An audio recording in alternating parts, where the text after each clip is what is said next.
Programme میں خوش آمدید. میں ہوں سلمان حسن. ساتھ موجود ہیں مجیب الرحمان شامی صاحب. تبدیلی آ نہیں رہی, تبدیلی آ گئی ہے, لیکن یہ تبدیلی پاکستان میں نہیں, یہ تبدیلی امریکہ میں یا یوں کہیے کہ نیو یارک میں خاص طور سے آ گئی ہے, جہاں پر وہاں کے پہلے مسلم اور کم عمر میئر کا انتخاب ہو گیا ہے, اور وہ بنے ہیں زہران ممدانی, جنہوں نے بڑی شاندار اپنی انتخابی مہم جو ہے وہ چلائی تھی, اور اس میں انہوں نے بہت سے وعدے کیے تھے.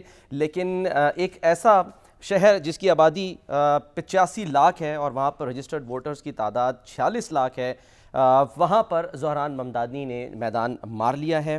اور جیسے ہی وہ جیتے ہیں, انہوں نے اپنی وکٹری سپیچ کی.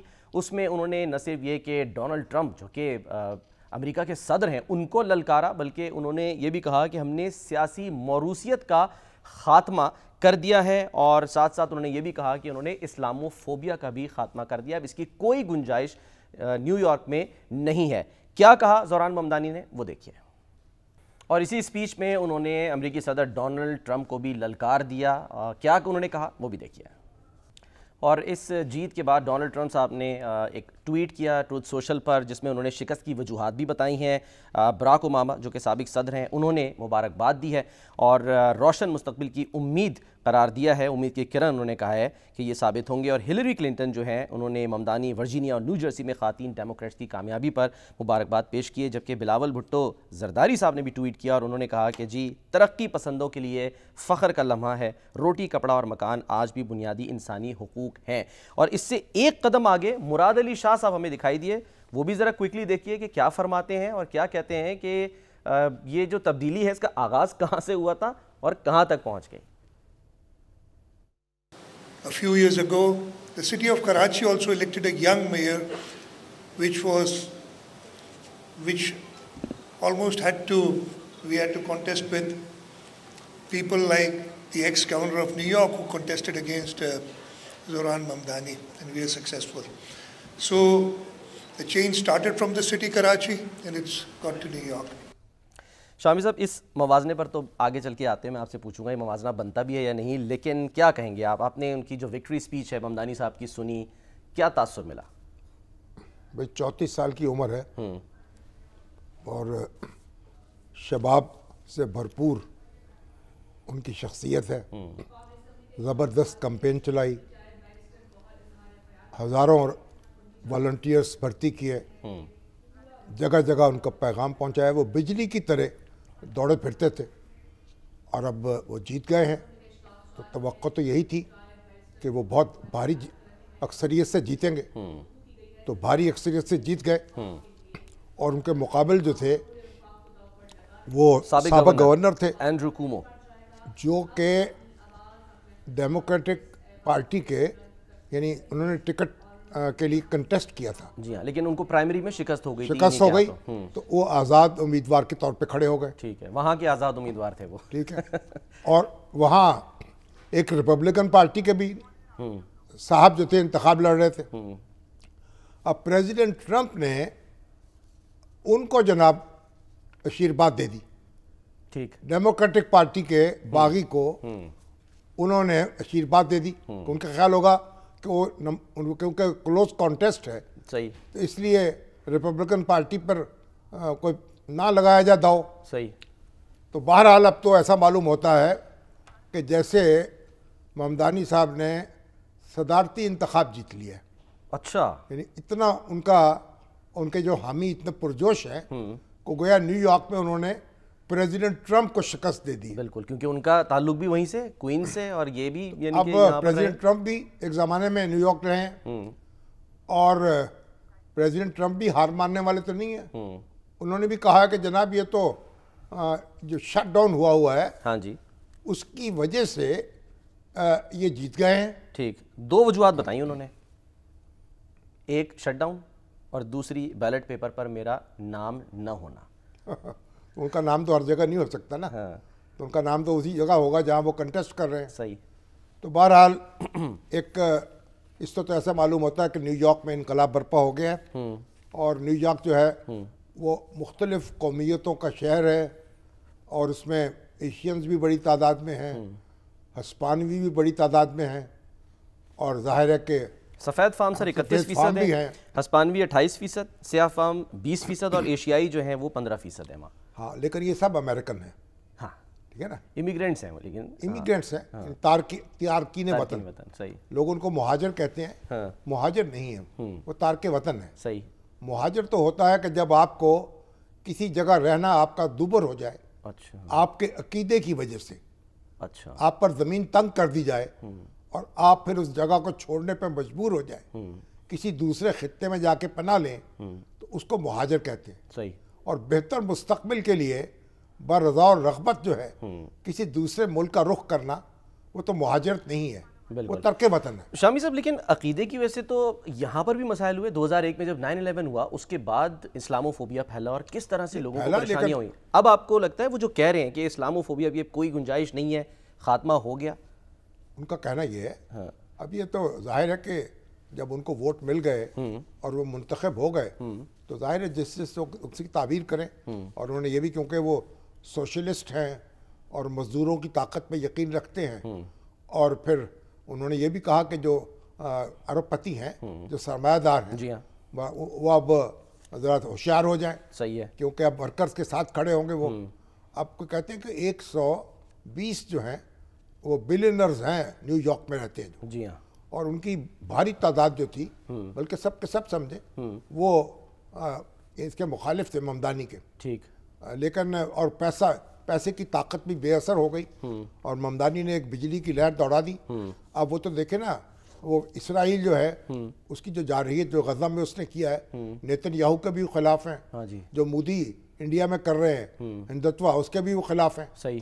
اور انہوں نے اعلان کیا کہ یہ جو نیو یارک ہے یہ تارکین وطن کا شہر تھا، تارکین وطن کا شہر ہے اور تارکین وطن کا شہر رہے گا. اور ایک تارک وطن ہی اس کو اب لیڈ کرے گا، اب لیڈ کرے گا جنوری سے. تو آپ دیکھتے ہیں کہ انہوں نے بہت سے خواب دکھائے ہیں، بہت سے وعدے کیے ہیں کہ کس طریقے سے وہ ٹرانسپورٹ جو ہے اس کی سہولت فراہم کریں گے. وہ کہہ رہے ہیں مفت ٹرانسپورٹ جو ہے وہ دیں گے، جو ڈے کیئر ہے اس کی سہولت مفت دیں گے. یعنی جو خواتین جو ہیں جو کام کرتی ہیں ان کے بچے جو ہیں ان کی نگہداشت کے لیے ڈے کیئر سینٹر قائم ہے. رینٹس کا بڑا مسئلہ جو ظاہر ہے مشکل ہو گیا کرائے میں اضافہ ہو رہا ہے، وہ کہتے ہیں اس کو روکیں گے. ٹھیک ہے. مگر اب یہ بھی کہا جا رہا ہے کہ یہ ان کو بہت، پھر وہ کہتے ہیں کہ ہم ٹیکس لگائیں گے نیا امیروں پر اور غریبوں کو، جو کم آمدنی والے لوگ ہیں ان کو فیسیلیٹیز دیں گے. لیکن یہ بھی پھر کہا جا رہا ہے کہ جو اسمبلی ہے اس سے پوچھنا پڑے گا، اس کے بعد فری ہینڈ نہیں ہوگا.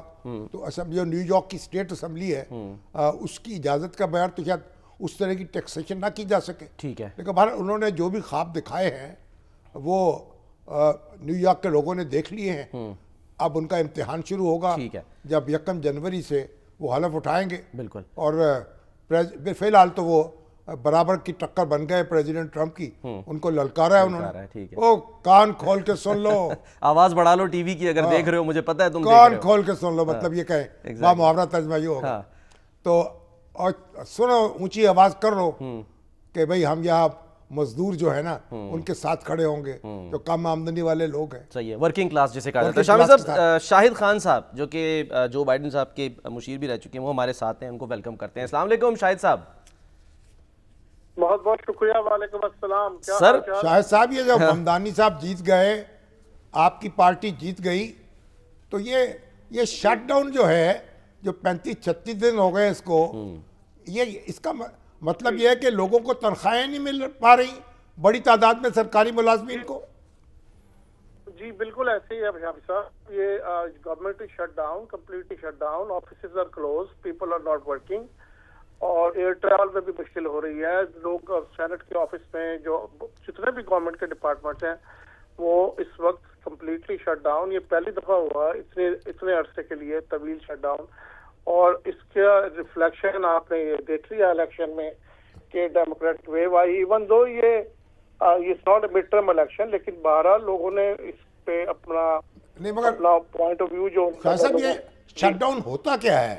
امریکہ میں بار بار ہوتا ہے ہر 2-4 سال کے بعد. بائیڈن کے دور میں بھی ہوا تھا شٹ ڈاؤن.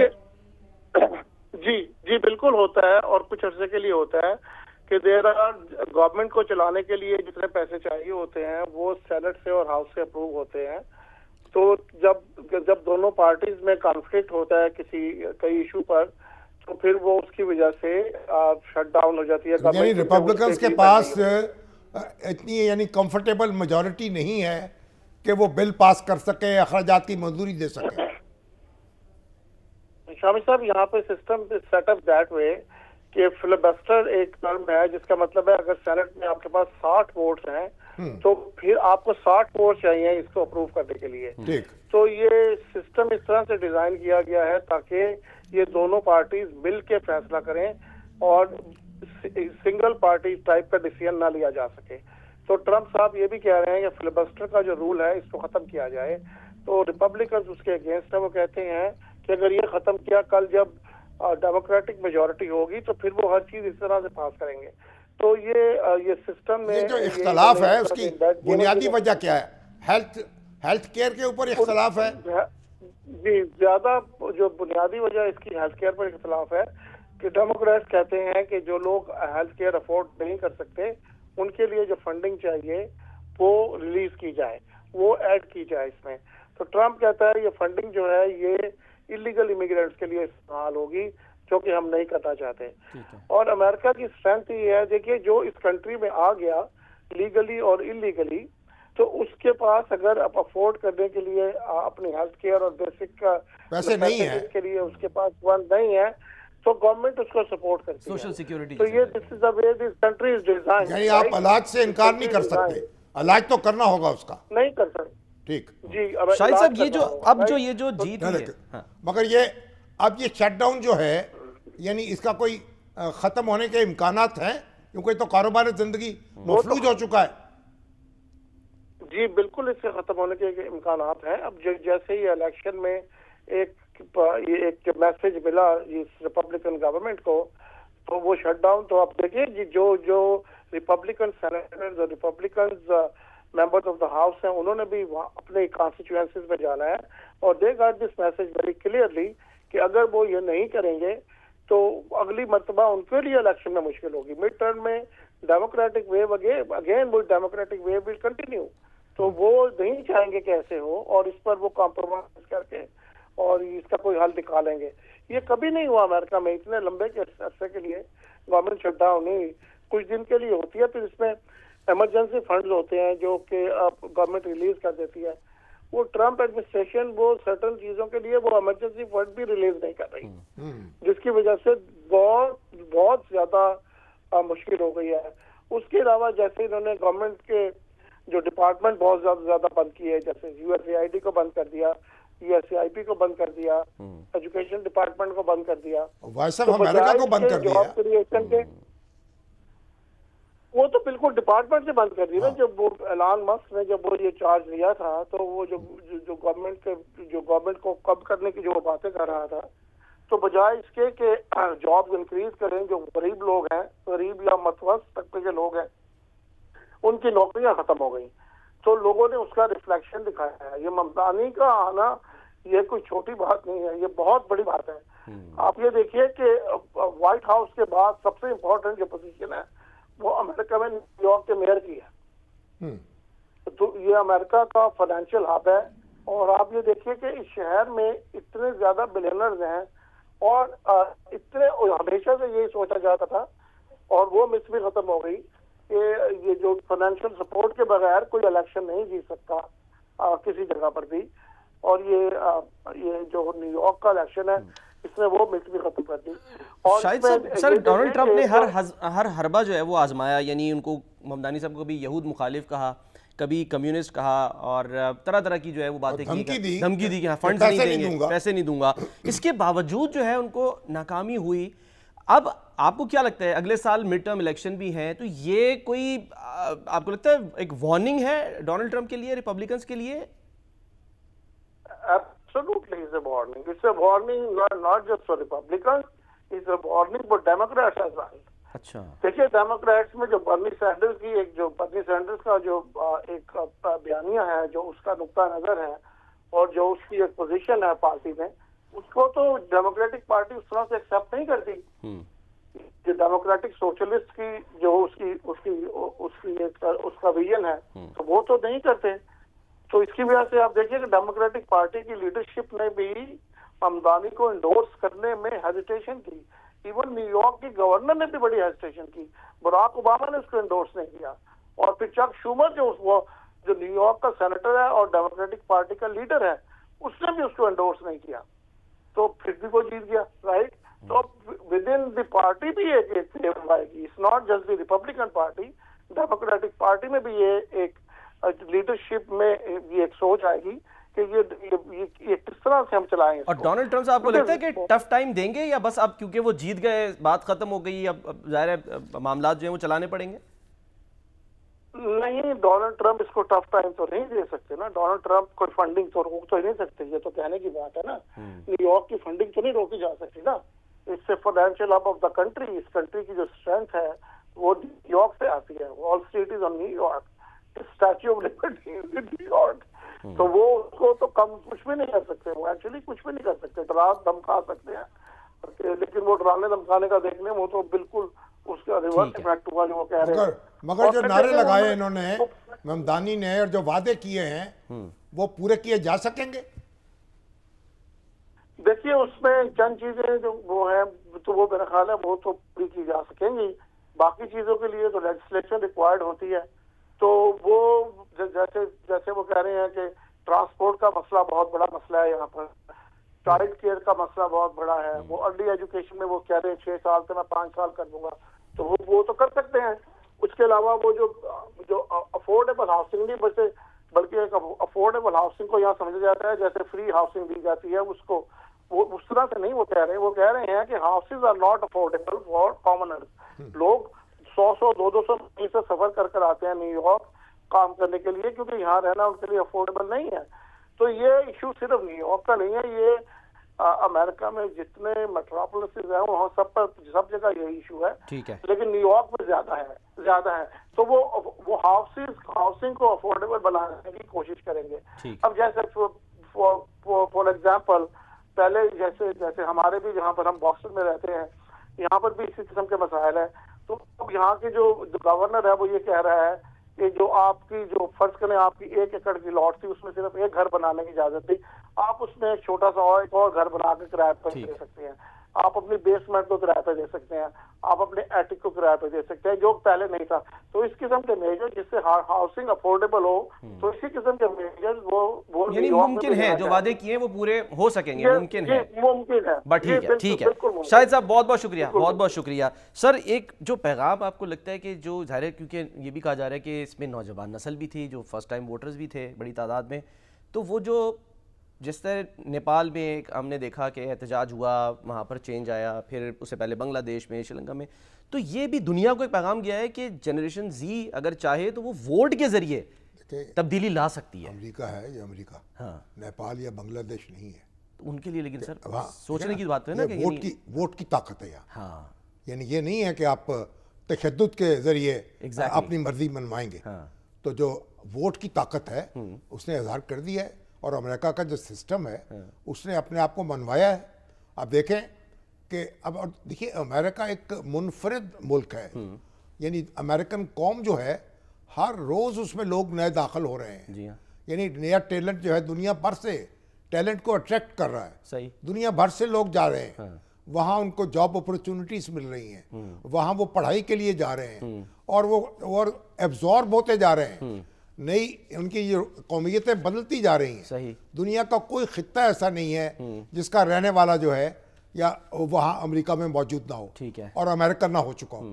تو یہ ایک آپ دیکھیں ہمارے کئی ملک ایسے ہیں تعصب کے مارے ہوئے ہیں, اور ایک دوسرے کو اکوموڈیٹ کرنے پہ تیار نہیں ہے. تو یہ محض جمہوریت جو ہے اس کا ایک اپنا حسن ہے, اور ووٹ کی طاقت اس نے اپنے آپ کو منوایا ہے. اور کوئی پریزیڈنٹ ٹرمپ جو ہے وہ کچھ نہیں کر سکے, اپنے الیکٹورل پروسیس کو متاثر نہیں کر سکے.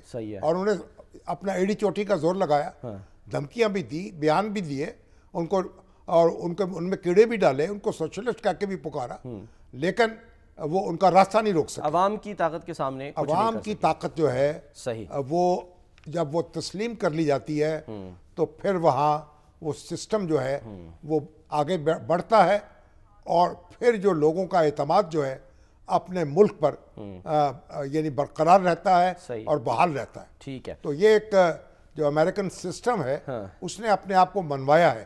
جب باراک اوباما تھے, جب پریزیڈنٹ منتخب ہوئے ہیں, جو کمپین چل رہی تھی, اس وقت بھی ایک ایسی فضا تھی کہ کوئی بلیک جو ہے کیا امریکہ کا صدر بن سکے گا؟ پہلی بار سیاہ فام بنے. لیکن ایک سیاہ فام صدر بنا امریکہ کا, اور نیا ایک اعتماد دیا اس نے امریکن قوم کو. اور آج یہ جو ممدانی کے بننے سے ایک نیا اعتماد اور نیا حوصلہ ملا ہے. اور وہاں جو لوگ ہیں, دیکھیے وہ اپنے آپ کو اسرٹ کریں گے, جو ایشیائی ہیں, جو منورٹیز میں ہیں, کہ آپ کسی کو یعنی ڈنڈا چلا کر آپ ان کے منہ بند نہیں کر سکتے. جو کرنا ہے ووٹ کے ذریعے کریں, پارلیمنٹ کا حصہ بنیں, اس کا حصہ بننے کے بعد آپ آئینی تبدیلیاں کریں جیسے ہمارے ہاں ہونے جا رہی ہے. سر 27ویں ترمیم آ رہی ہے, ایک بریک لیتے ہیں, اس پہ ذرا تفصیل سے ہم شامی صاحب چاہیں گے آپ بات بھی کریں. حافظ احسان کھوکر صاحب بھی ہمارے ساتھ ہوں گے جو قانونی ماہر ہیں. بریک کے بعد واپس آتے ہیں.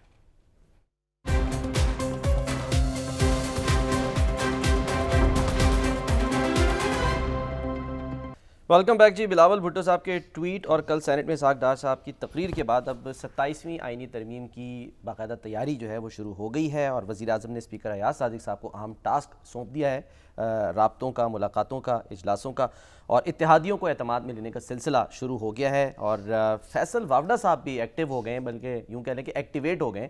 مولانا فضل الرحمان صاحب سے آج ان کی ملاقات ہوئی ہے, اور انہوں نے جب ملاقات کے بعد گفتگو کی تو انہوں نے کہا کہ بھائی آپ 27ویں کی بات کر رہے ہیں, میں تو 28ویں ترمیم کے بارے میں اس وقت کام کر رہا ہوں. کیا کہا وہ دیکھیے. آپ لوگ 27ویں کے لیے بےتاب ہو رہے ہیں, میں 28ویں کی تیاری پہ کھڑا ہوں. نمبرز کے اوپر تو کوئی کبات نہیں ہے. نمبرز آپ کو بھی اگر کسی چیز کے لیے چاہیے تو ہم آپ کو فراہم کر دیں گے کسی فورم میں. 18ویں ترمیم کو کوئی رول بیک نہیں کیا جا رہا. جو 2000 ارب روپے فیڈرل گورنمنٹ دیتی ہے اس کے اندر اگر کسی کو احساس ہے اور اس کو نظر ثانی ہو جاتی ہے کنسنسس کے ساتھ, اس میں بھی کوئی کبات نہیں ہے. اگر ہمیں اپنی افواج کو, جس میں تینوں فورسز ہیں, اس میں سنرجی کریٹ کرنے کی ضرورت ہے, تو اس سنرجی کو ہم کریٹ کریں گے. اس میں ہم انرجی دیں گے, ہم اس انرجی کے تحت اس کو مضبوط کریں گے. مضبوط سے آپ کا ڈیفنس اچھا ہوگا, ڈیفنس اچھا ہوگا تو آپ کی پروٹیکشن اچھی ہوگی, پروٹیکشن اچھی ہوگی تو آپ کی انویسٹمنٹ اچھی ہوگی. مولانا صاحب ایک بڑے زیرت اور بڑے سالڈ سیاستدان ہیں. وہ تو ان کی پارٹی اور انہوں نے خود فیصلہ کرنا ہے کہ کیا اس میں چیزیں ہیں. لیکن مثبت بات یہ ہے کہ وہ بھی اس چیز کو دیکھیں گے, سمجھیں گے. اس کے اندر چیزوں کے اندر کوئی سوال ہوگا, کوئی جواب ہوگا, تو یہ مثبت بات اس کے اندر یہ ہے کہ وہ بھی ان سب چیزوں کو دیکھیں گے. شامی صاحب, ایاز صادق صاحب جو ہیں ان کی زیر صدارت ہاؤس بزنس مشاورتی کمیٹی کا اجلاس ہوا. تحریک انصاف کے علاوہ وہاں پہ تمام سیاسی جماعتوں کے رہنماؤں نے شرکت کی. تحریک انصاف انکاری ہے, وہ کہہ رہی ہے کہ جی اس اسمبلی کو اختیار ہی نہیں ہے, وہ تو بات ہو گئی ہے. اور حافظ احسان کھوکر صاحب بھی سر ہمارے ساتھ موجود ہیں. سوال وہیں پہ ہے کہ کیا صوبائی خود مختاری پر سمجھوتا کر کے پیپلز پارٹی مان جائے گی؟ سر دیکھیے, یہ ساری بحث جو ہے کل بھی ہم نے کی تھی, جب تک مسودہ سامنے نہیں آتا. ابھی تو ہے نا کہ یہ معلوم ہوا ہے کہ ان ایریاز میں امینڈمنٹ ہونی ہے.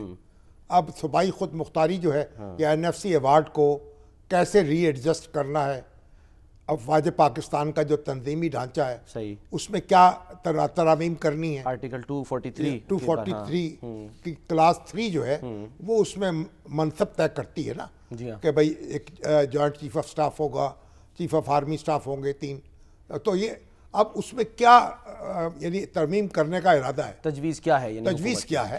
اور اگر جب اس میں یہ ساری چیزیں سامنے آئیں گی پھر ان پہ بحث کی جائے گی. ویسے تو یہ افواج پاکستان کا جو ڈھانچہ ہے تنظیمی, اس کو زیادہ موضوع بحث نہیں بنایا جاتا. یہ کوئی سیاسی مسئلہ تو ہے نہیں. بالکل. تو دفاعی ضروریات ہیں, اس کے تحت کوئی ایڈجسٹمنٹ کرنی ہے تو پتہ لگ جائے گا جب کر لی جائے گی. ظاہر افواج پاکستان کی بھی انپٹ آئے گی اور دوسری سیاسی جماعتیں بھی غور کریں گی. تو اس کو میرا خیال کسی ان تبدیلیوں کو افراد کے ساتھ نہیں باندھنا چاہیے. اس کو ادارہ جاتی طور پہ دیکھا جانا چاہیے. اور باقی جہاں تک تعلق ہے یہ جو کورٹ بنے گی, کیا آئینی کورٹ ہے, اس پہ تو ہمارے جو حافظ صاحب ہیں, ان سے ذرا انہوں نے ایک آرٹیکل بھی لکھا تھا, وہ تو اس کے پرجوش حامی ہیں. حافظ صاحب السلام علیکم. جی شامی صاحب وعلیکم السلام, بہت شکریہ آپ کا. جی جناب یہ بتائیے کہ آپ تو بڑے پرجوش طریقے سے اس لیے حمایت کیا آپ نے کہ کانسٹیٹیوشنل کورٹ ہونی چاہیے. تو ذرا یہ بتائیے کہ یہ جو کانسٹیٹیوشنل بینچ بنا ہے یہ کیا وہ مقاصد پورے نہیں کر سکا تو پھر کانسٹیٹیوشنل کورٹ کی ضرورت محسوس ہو رہی ہے؟ بسم اللہ الرحمن الرحیم. شامی صاحب آپ کا بہت شکریہ کہ آپ نے موقع دیا. دنیا بھر کے جتنے بھی کانسٹیٹیوشن ہوتے ہیں ان کے اندر ایک سپیس رکھی جاتی ہے کہ آپ اپنی گیون سچویشنز کے اندر اس کو امینڈ کر کے ایک اچھی گورننس کا، ایک اچھے جسٹس سسٹم کا اور ایک وائبل جو ملک ہے اس کو چلانے کے لیے آپ اپنا ایڈمنسٹریٹو سٹرکچر جو ہے وہ بناتے ہیں. اور دنیا کے اندر یہ امینڈمنٹس جو ہیں یہ ایک روٹین کا ورک پارلیمنٹ کا ہوتا ہے. جس طرح پارلیمنٹ دوسری لیجسلیشن کرتی ہے اسی طرح وہ کانسٹیٹیوشن امینڈمنٹ کرتی ہے، بٹ چونکہ اس کے اندر ایک طریقہ کار جو ہے وہ دنیا بھر کے اندر مختلف ہے. کسی جگہ 2/3 ہے جس طرح ہمارا اور انڈیا یا امریکہ کا ہے. آسٹریلیا کے اندر ایبسولوٹ میجورٹی کے اندر آتا ہے. اس کے بعد نیوزی لینڈ کے اندر سمپل میجورٹی سے کر سکتے ہیں. ایون انڈین پارلیمنٹ کے اندر جو ہے 3 چیزیں جو ہیں اس کے اندر آپ کی جو ہے وہ سمپل پارلیمنٹ کی جو ہے وہ آپ کو میجورٹی چاہیے. یعنی کہ اگر آپ نے نئی سٹیٹس بنانی ہے تو آپ کو کوئی 2/3 میجورٹی نہیں چاہیے جس طرح ہمارا بڑا اسٹرکٹ قسم کا ہے. یا جس طرح آپ نے یونین لسٹ کے ٹیکسیشنز کے اندر جانا ہے تو آپ کو سمپل پارلیمنٹ جو ہے اس کے اندر چاہیے جو آپ کے کانسٹیٹیوشنل سبجیکٹس ہیں. اب یہ ہے کہ ہم نے بھی اس سے بہت سارا لرن کیا ہے جو پچھلے 50-52 سال کے اندر ہے. 2-3 چیزیں بڑی واضح آئی ہیں. ایک اس کے اندر یہ واضح آ رہی ہے کہ پاکستان کا جو نظام انصاف ہے اس کے اندر میجر سرجری یا اوور ہالنگ کی ضرورت ہے اور اس کے اندر جو ہے آپ کی سپریم کورٹ، ہائی کورٹ یا ڈسٹرکٹ جوڈیشری آتی ہے. لیکن 15-20 سال 25 سال سے پاکستان کی سپریم کورٹ کے اندر ہم نے اتنے کو پولیٹیکل کوسچنز بار بار لے گئے جو پولیٹیکل چیزیں پارلیمنٹ کے فلور کے اوپر یا پولیٹیکل پارٹیز میں ہونی تھی وہ ہم نے سپریم کورٹ کے اندر لے کے گئے. اور اس سے ہوا یہ ہے کہ نہ صرف سپریم کورٹ کی ورکنگ کے اوپر بڑا ایفیکٹ پڑا، عام آدمی کے کیسز کے اندر ڈیلے آیا، بلکہ ججز جو ہے ان کے بھی کانڈکٹ کے اوپر جو ہے کویسچن مارک شروع ہو گئے کہ میرا جج، آپ کا جج. اور پھر ہوا یہ ہے کہ آپ کے سامنے جو ہے وہ ایک کانسٹیٹیوشنل اوور ریچ یا جوڈیشل اوور ریچ کی طرف آپ کو چیزیں نظر آئیں گی. اور اس چیز کو پاکستان کی جو پولیٹیکل پارٹیز ہیں انہوں نے 18-20 سال پہلے ریلائز کیا. 2007 کے اندر آپ کا COD آیا.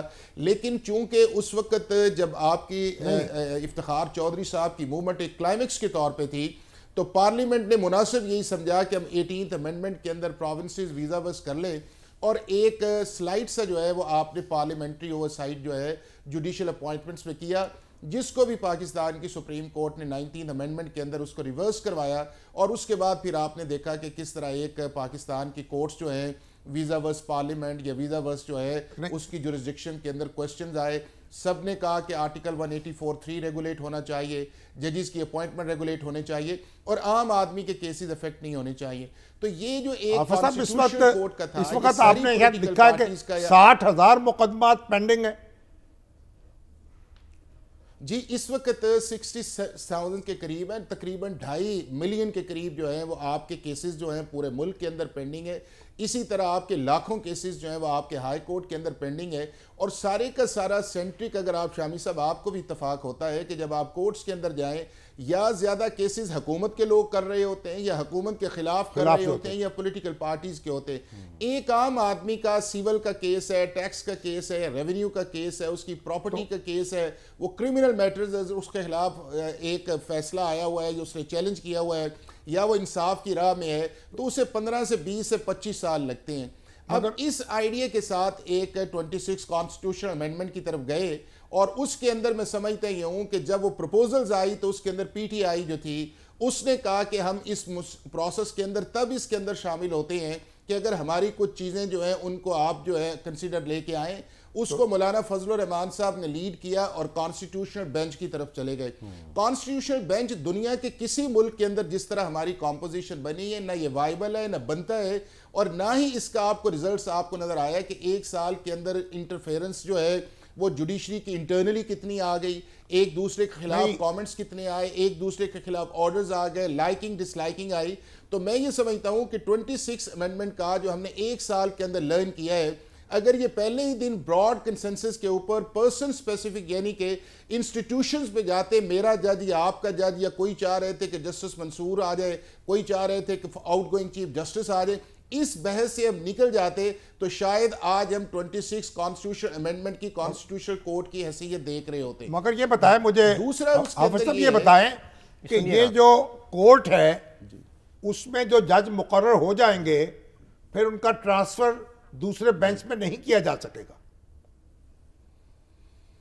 جی یہ بالکل اسی طرح ہے نا جی کہ یہ جو ایک دفعہ آپ کسی کورٹ کے اندر بھی چلے جاتے ہیں تو اس کے اندر کورٹ ود ان کورٹ یا ود ان بینچ کا کانسیپٹ جو ہے کہ جس طرح ہمارا اس فریم کے اندر آیا تھا وہ اب نہیں آئے گا. اب یہ ہے کہ آپ نے ایک کورٹ بنائی, آپ نے اس کے ججز بنائے, وہ ججز انٹرنلی بیٹھ کے فیصلہ کریں کہ وہ 5 لوگ بیٹھتے ہیں, وہ 7 بیٹھتے ہیں, وہ 10 بیٹھتے ہیں. اس کے اندر جو ایکسٹرنل اس وقت جو کہا جا رہا ہے کہ جوڈیشل کمیشن کے لوگ, کانسٹیٹیوشنل بینچ کے لوگ میجورٹی کی بنیاد پہ کرتے ہیں, وہ میرا خیال ہے کہ سارے کا سارا آرگومنٹ جو ہے وہ ختم ہو جائے گا. دوسرا اس چیز کے اندر یہ ہے کہ کلیئرٹی آف جورسڈکشن آئے گی. کتنی اسٹرینتھ ہوگی, بالکل کلیئرٹی آف جورسڈکشن آئے گی کہ جی کون سے میٹرز جو ہیں وہ ایک سائٹ پہ جائیں گے, کون سے میٹرز جو ہیں وہ دوسری سائٹ پہ جائیں گے. اور تیسرا سب سے بڑا اس کے اندر یہ ہوگا کہ پھر آپ کا جو عام آدمی ہے اس کے ریگولر کیسز جو ہیں ان کو ٹرکل ڈاؤن ایفیکٹ آنا شروع ہو جائے گا کہ اگر سپریم کورٹ ایپلیٹ کورٹ کے طور پہ کام کرتی ہے, اور میں نے اس میں بھی لکھا ہے جو آپ جس آرٹیکل کا کہا ہے کہ یہ کانسٹیٹیوشنل کورٹس ہائی کورٹس کے لیول پہ بھی بننی چاہیے, چونکہ آپ کا میجر سٹک اپ تو وہاں پڑا ہوا ہے. اگر آپ نے صرف اس کو سپریم کورٹ تک رکھا تو الٹیمیٹلی پھر آپ کو ایک امینڈمنٹ کی طرف جانا پڑے گا کہ جو دنیا بھر کے اندر اس طرح کے کیسز ہیں, جو 40 ممالک سے زیادہ کانسٹیٹیوشنل کورٹس بنے, ان کی ایک ہیرارکی ہوتی ہے کہ ان کا ایک ٹرکل ڈاؤن ایفیکٹ ہوتا ہے, اور اس کا مقصد ایک اسپیشلائز جو ہے دو چیف جسٹس ہوں گے, کانسٹیٹیوشنل کورٹ کا چیف جسٹس الگ ہوگا اور سپریم کورٹ کا چیف جسٹس الگ ہوگا. اس کی دونوں چیزیں آئیں گی. اس کی ٹوٹل شامی صاحب ایڈمنسٹریشن علیحدہ آئے گی, اس کا رجسٹرار علیحدہ آئے گا, اس کا فنکشننگ علیحدہ آئے گی, اس کے رولز علیحدہ آئیں گے, اس کے ججز علیحدہ آئیں گے, اس کا چیف جسٹس جو ہے وہ علیحدہ آئے گا, اور ریٹائرمنٹ کی ایج جو ہے وہ بھی بڑھائی جا سکتی ہے, اس کی جورسڈکشن علیحدہ آئے گی. جی ریٹائرمنٹ کی ایج جو ہے, دیکھیں کانسٹیٹیوشن کے اندر آپ کو یاد ہوگا کہ جب جنرل مشرف والا ایک معاملہ چل رہا تھا, ایل ایف او کا تھا, جو 17th امینڈمنٹ آئی تھی, تو اس وقت 65 سے 68 ایج بڑھائی گئی تھی. لیکن جب 17th امینڈمنٹ کو کور دیا گیا اس سارے پروسیس کے اندر تو 68 سے 65 کر دی گئی, یا اس سے پہلے 62 بھی ایج تھی جس کو 65 کے اندر کر دیا گیا. تو دنیا بھر کے اندر ڈیفرنٹ آپ کو ایجز ملتی ہیں, کسی جگہ 62 ہے, کسی جگہ 65 ہے, کسی جگہ 68 ہے. آپ سمجھتے ہیں کہ یہاں بھی بڑھنی چاہیے. امریکہ کے اندر ریٹائرمنٹ کی لمٹ ہی نہیں ہے. ٹھیک ہے, مگر ابھی تو مسودہ سامنے نہیں آیا, آپ سے کوئی مشاورت ہوئی ہے؟ نہیں, اگر ہوئی تو بالکل آپ سے اس کو شیئر کریں گے. ابھی وہ چیزیں جو ہیں وہ میرا خیال ہے کہ اس لیول, لیکن میں چیز جو دیکھ رہا ہوں شامی صاحب وہ یہ ہے کہ جن ایریاز پہ بندن ایک بات کی جا رہی ہے 18th امینڈمنٹ کو ریورس کرنے کے اندر, میں آپ کو چھوٹی سی ایگزامپل دیتا ہوں. 1949 کے اندر انڈین کانسٹیٹیوشن آیا اور انہوں نے 1976 کے اندر ایک امینڈمنٹ کی کہ سینٹر کو انہوں نے پاور کر دیا. اب یہ کہنا کہ سینٹر کو پاور کرنا جو ہے کیا وہ 18th امینڈمنٹ کو رول بیک ہے, یا این ایف سی ایوارڈ کو جو ہے آپ ریشنلائز کر دیں, یا آپ آرٹیکل 140A کو سٹریم لائن کر دیں, اس کا ٹرکل ڈاؤن ایفیکٹ دے دیں, یا آرٹیکل 148-49 جو ہے لا اینڈ آرڈر سچویشن ہے, ایمرجنسی ہے. آپ دیکھ لیں نا کہ گورننس کے اندر ایک کیوس تو ہے نا. آپ ڈسٹرکٹ ایڈمنسٹریشن کے پاس چلے جائیں, وہ کہتے ہیں ہمارا اختیار نہیں ہے. پروونسز کہتے ہیں ہمیں سینٹر کی طرف سے کوئی سپورٹ نہیں ملتی. سینٹر کہتا ہے کہ صوبے کہتے ہیں کہ لا اینڈ آرڈر کے اندر ہم ورک نہیں کر سکتے. تو یہ وہ ساری چیزیں ہیں کہ اگر ان دونوں امینڈمنٹ سے اچھی چیزیں سیکھ کے گڈ انٹینشن کے ساتھ کی جاتی ہیں, دیکھتے ہیں کیسے ایڈریس کیا جاتا ہے. اس کو بہت بہت شکریہ. آئے گا یا آپ سے مشاورت ہوگی تو پھر اس پہ زیادہ تفصیل سے گفتگو ہو سکے. بہت بہت شکریہ حافظ صاحب, بہت بہت شکریہ. سر ٹائم کم ہے, مقابلہ سخت ہے, اور NCCIA جو ایک معاملہ سامنے آیا تھا اس کے جو افسران تھے, کیونکہ مقدمہ 8 کے خلاف درج ہوا تھا, 7 گرفتار کر لیے گئے, ان کا پتہ چلا کہ جی مستعفی بھی ہو گئے. سائبر کرائم انویسٹیگیشن ایجنسی, اس میں سر اس نے ات مچا دی. ہاں جی, تو اگلا مرحلہ اس کا جو ہے نا وہ شروع ہونے والا ہے. کافی سو کالڈ کرمنلز جو ہے allegedly مبینہ طور پر. حسن رضا بیروچی ہمارے ساتھ ہیں. حسن, مقدمہ 8 کے خلاف درج ہوا, ایک صاحب ابھی تک جو ہے وہ مفرور ہیں, ان کی گرفتاری کا بھی بتائیں, اور یہ بتائیں کہ اب اگلا مرحلہ کیا ہے فیز 2, کیونکہ جو FIR تھی اس میں آپ نے بتایا تھا کہ کوئی کال سینٹرز کا جو ہے وہ بھی اس میں تذکرہ. دیکھیں, جس ہم نے بتایا تھا کہ جو مقدمہ درج ہوا ہے اس میں باقاعدہ مینشن کیا گیا تھا کہ ملزمان کس طریقے سے ایک نیٹ ورک تھا, منظم نیٹ ورک, وہ مختلف call centre on line fraud میں یہ تمام افراد مل کر جو ہے وہ اقدامات کرتے تھے. اس کے بعد اس کا دائرہ کار وسیع ہوا, اور NCCI جو کرپشن سکینڈل تھا اس میں جو آن لائن فراڈ تھا، جسے آپ یہ کہہ سکتے ہیں جرائم کے ڈیجیٹل گودام پر جو ہے وہ اقدامات شروع کیے گئے، اور جو وہی انٹیلیجنس ایجنسی جنہوں نے پہلے یہ اسکینڈل بے نقاب کیا تھا اور پھر ایف آئی اے کو دیا، انہوں نے اب جو انکشافات سامنے آئے ہیں ذرائع سے کہ 20 سے زائد ٹوٹل لگ بھگ 25 کال سینٹر ہے جو راولپنڈی اور اسلام آباد کی حدود میں چلائے جا رہے تھے، جس سے مختلف افراد کو گمراہ کیا جاتا تھا، کال سینٹر کر کے لوگوں کو ہنی ٹریپ کیا جاتا تھا، وہی افراد تھے، بیچ میں کچھ دیگر افراد تھے، اور اب تک کی اطلاعات کے مطابق جو چیزیں سامنے آئی ہیں وہ شامی صاحب 2 directors, 3 deputy directors, 2 inspectors call centre fraud میں مبینہ طور پہ ملوث ہونے کا انکشاف سامنے آیا ہے۔ یہ جو ہے کال لاگز، فائنینشل ٹرانزیکشن اور اہم ای میل کے ذریعے جو ہے لوگوں کو ٹریپ کرتے تھے، اور ان کے ساتھ جو ہے این سی سی آئی کے جو آفیسر تھے وہ انوالو تھے، اور مل کر ان کو ہنی ٹریپ کر کے ان کو بلاتے تھے، ان کو بلانے کے بعد، اور آفس وہاں پہ ایسے خوبصورت بنائے گئے تھے کہ بتایا جاتا تھا کہ یہ انہی کا این سی سی آئی کا آفس ہے، اور یہاں پر آنے کے بعد اور پھر آفیسرز ان کے پاس جاتے تھے۔ ذرائع یہ بتا رہے ہیں کہ آئندہ چند دنوں میں باقاعدہ ان پر جو ہے وہ مقدمہ درج ہوگا، اور کال سینٹرز کر کے جعلی کلائنٹ پروفائلز اور فرضی ٹرانزیکشن کا ریکارڈ بھی حاصل کیا گیا ہے، اور پھر اسی طرح جو سیاسی اور ادارہ جاتی جو کنیکشنز قائم ہوا تھا اس پر بہت زیادہ کام شروع ہو گیا، اور یہ باقاعدہ طور پہ جو ہے وفاقی وزیر داخلہ محسن رضا نقوی وہ آن بورڈ ہے، اور وہ چاہتے ہیں اس کے اندر سے صفایا ہو، اس کے اندر سے بھی، نادرا کے اندر سے بھی، اور باقی جہاں چیزیں ہیں۔ نادرا کا آئے کہاں سے، بھرتی کیسے ہو گئے؟ شامی صاحب یہ کمبوڈیا سے کچھ لوگ آتے ہیں، اور کچھ پاکستان سے جو غریب افراد ہوتے ہیں ان کو شامل کیا جاتا ہے، اور خاص طور پہ جو آئی ٹی سے لنک ہوتے ہیں ان کو گمراہ کر کے لایا جاتا تھا، وہاں پہ کال سینٹر بنایا جاتے تھے، پراپر ٹریننگ ہوتی تھی، پھر این سی سی آئی کے لوگ انوالو ہوتے تھے۔ جو آپ نے یہ تو اینٹی کرائم ایک ایجنسی بنائی تھی نا، اس کے اندر کو کیسے گھس گئے؟ شامی صاحب ایک کیس پکڑا جہاں سے بغیر سوچے سمجھے لوگوں کو تقرر کر دیا گیا۔ شامی صاحب یہ تو بڑا امپورٹنٹ کویسچن ہے، دیکھیں جو ڈاکومنٹس ہیں باقاعدہ جو ایف آئی آر درج ہے اس میں تو مینشن کیا گیا ہے کہ ماہانہ کی بنیادوں پر مختلف کال سینٹرز آن لائن فراڈ میں ملوث افراد پائے گئے ہیں، ان کے حوالے سے تحقیقات کی جا رہی ہے۔ اس کے بعد یہ چیزیں سامنے آئی کہ کال سینٹر افراد تھے، یہ بات آپ کی بالکل درست ہے، اور یہ موقف، یہ سوال میں نے وہاں پہ رکھا ہے، اور ان کا یہ ذرائع کا یہ دعویٰ ہے کہ کیونکہ جب اس وقت جو امپورٹنٹ جگہ پر آفیسرز کی تعیناتی ہوئی تو وہ اپنے ساتھ پوری ٹیم لے کر آئے، تحقیقات ہونی چاہیے نا، جی کس کو کس نے بھرتی کرایا، صحیح کس کی سفارش پر یہ ہوا، اور صرف یہی نہیں جو اور پھر آپ دیکھیں میڈیا جو ہے، میڈیا تک رسائی دے دی گئی ہے ان کو۔ اب میڈیا کے بارے میں شکایتیں آتی ہیں اور یہ سائبر کرائم والے جو ہیں کارروائی شروع کر دیتے، نوٹس بازی شروع کر دیتے۔ شامل صاحب کیونکہ ان کے والے سے جب یہ انکشافات رکھیں گے، جو ڈاکومنٹس ہیں، جب یہ چیزیں آئیں گی کہ وہ کس طریقے سے فراڈ کر رہے ہیں، اور کالز آتی ہیں لوگوں کو کہ آپ پیسے ٹرانسفر کرائیں، آپ یہاں پر پہنچیں، اور وہ این سی سی آئی کے لوگ انوالو ہوتے ہیں، جب حقیقی معنوں میں جو ان کا بنیادی کام تھا جو آپ ہمیشہ سے سوال اٹھاتے ہیں وہ نہیں کریں گے تو پھر تو جو سوال اٹھائے گا اس پر مقدمہ درج۔ اچھا حسن یہ بتائیں کہ وہ جو معاملہ تھا کہ افغان شہریوں کے جو ہیں وہ جو غیر قانونی مقیم تھے ان کے پاکستانی پاسپورٹ بھی بنے، اس میں کیا اپڈیٹ ہوئی ہے؟ دیکھیں یہ 2009 میں 12 میں فاروق ستار نے یہ سوال اٹھایا تھا، 2014 میں کراچی آپریشن کے دوران یہ سوال اٹھایا گیا، 2016-17 میں چودھری نثار نے باقاعدہ یہ بضابطہ طور پہ اعتراف کیا تھا کہ یہاں پہ ہو رہے ہیں اور یہ قومی سیکورٹی کے خلاف ہے۔ 2018 میں 10,000 سے زائد افغان بشندوں کے جو ہے وہ دستاویزات سامنے آئی تھی۔ 2020 میں نادرا کے اندر سے ایک نیٹ ورک پکڑا گیا تھا، 2023-24 میں دوبارہ اعتراف کیا گیا اور ایکشن کیا گیا، اور اس وقت کے بعد ایک بڑا فیصلہ یہ ہوا تھا کہ نادرا میں لیفٹیننٹ جنرل تعینات کیے جائیں گے۔ اس کے بعد ہم نے دیکھا کہ حاضر سروس لیفٹیننٹ جنرل جو ہیں وہ محمد منیر افسر تعینات کیے گئے، اور اس کے بعد وہی انٹیلیجنس ایجنسی جو این سی سی آئی میں جنہوں نے وہ اسکینڈل بے نقاب کیا تھا وہ ان کا وہ ایک پیج پر آئے۔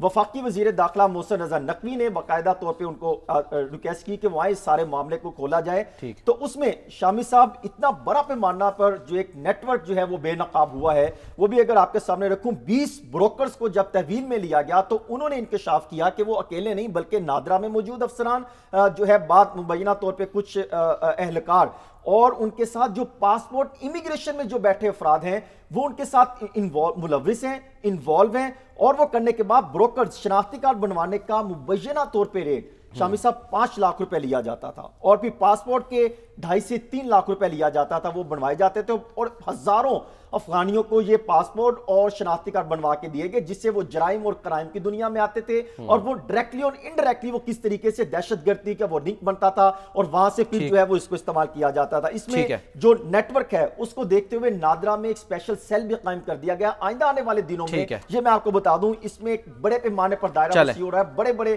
افراد اس میں مگرمچھ سامنے آتے ہیں. ٹھیک ہے, دیکھتے ہیں, ایک بریک لیتے ہیں, بریک کے بعد واپس آتے ہیں.